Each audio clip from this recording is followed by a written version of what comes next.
Well, hey there everybody, welcome back to the channel. I'm Adam, thanks for hanging out with me again today, and today we're going to take the Plasma Edge 2 out on the track, this time with a brushless system in there that hopefully works decent. So if you guys don't remember or didn't see that video, basically what I did is I was running this with, I think, a torque tune Tamiya motor in it, nothing special, and then I decided to try a cheap brushless system. So I ordered a $35–40 brushless system off of eBay, and it was garbage.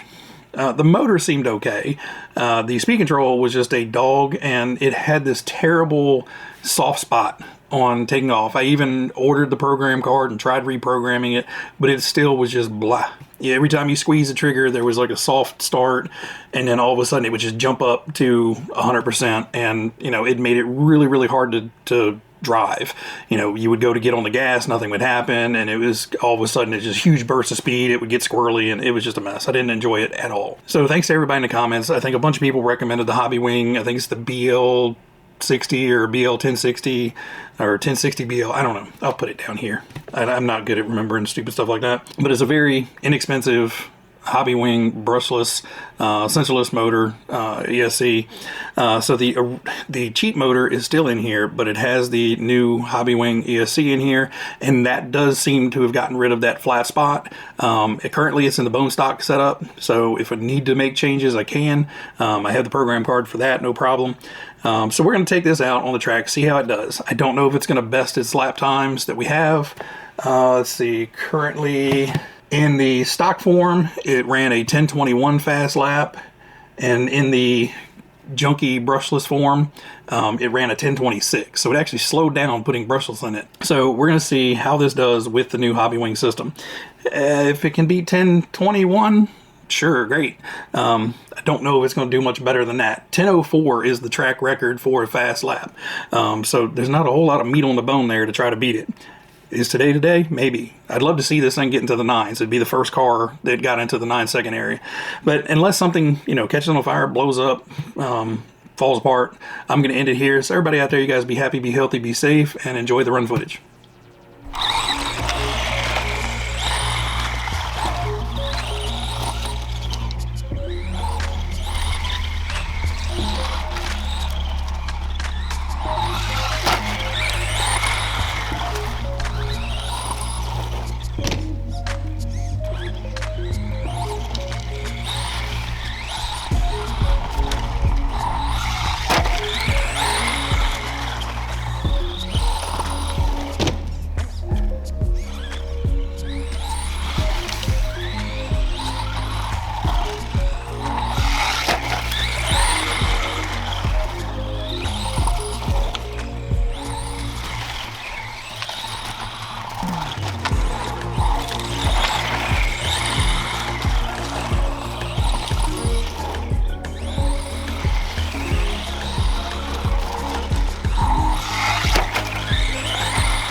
Okay, so quick recap. I know I kind of closed that earlier, but a few things I did want to mention at the very end.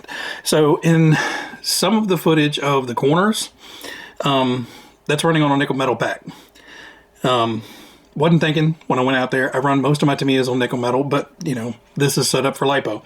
So I ran some of the laps with nickel metal, and then all of a sudden it started dying out.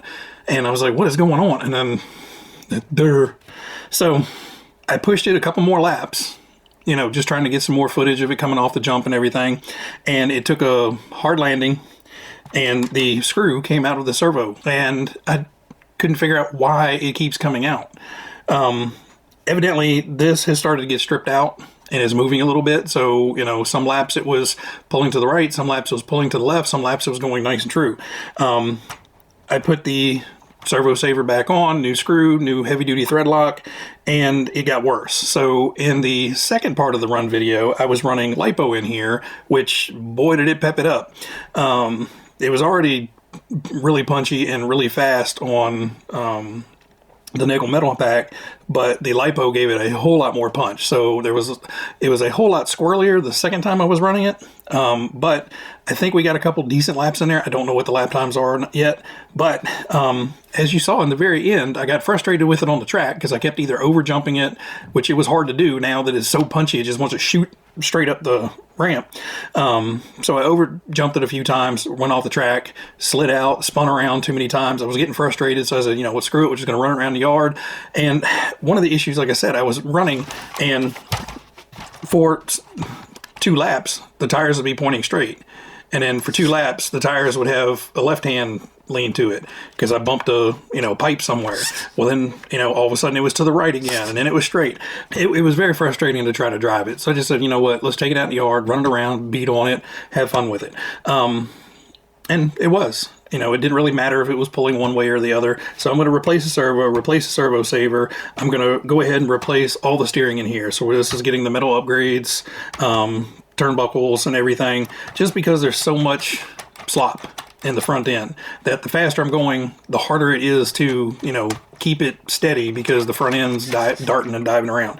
You know, the servo not centering. I believe that's the servo saver. I'm just going to replace the servo saver, all the steering components, and just get rid of all that completely. ESC worked great. I do notice that the fan kind of changes pitch occasionally, and I thought maybe it was rubbing on a wire or anything, but I've got these wires in here snug. They don't go anywhere. And this one, you know, unless it's pressed down, it's not going to. So I don't know how long that fan's going to last. You know, not that big of a deal. Fans are cheap. But the biggest problem is this guy. And we snapped the bottom of the shock off. So I've got extra black rod ends for these. I don't think I have any more white ones, but at this point, this one's relegated for a runner and a beat up buggy, so I'm not too worried about it being all perfect up front. The white shocks are all gnarled up anyway. The wing is catching all kinds of abuse. Starts tearing. We've got all kinds of creases in it now. It's just going to be a fun basher from now on. The wing, we may have to figure out something later on with that. You know, it may just get a flat piece of plastic back there or something, because this eventually is going to be too haggard to stay on there. But anyway, guys, it was a fun run. A few things to address up front here, steering and suspension, but the brushless motor worked great. The speed controller worked great. You know, I have no complaints about everything. It's whisper quiet, runs great. Just need to address the steering issues and obviously our Wi-Fi shock here. Anyway, guys, hope you guys enjoyed it. Everybody out there, be happy, be healthy, be safe, and I'll catch you on the next one. See ya.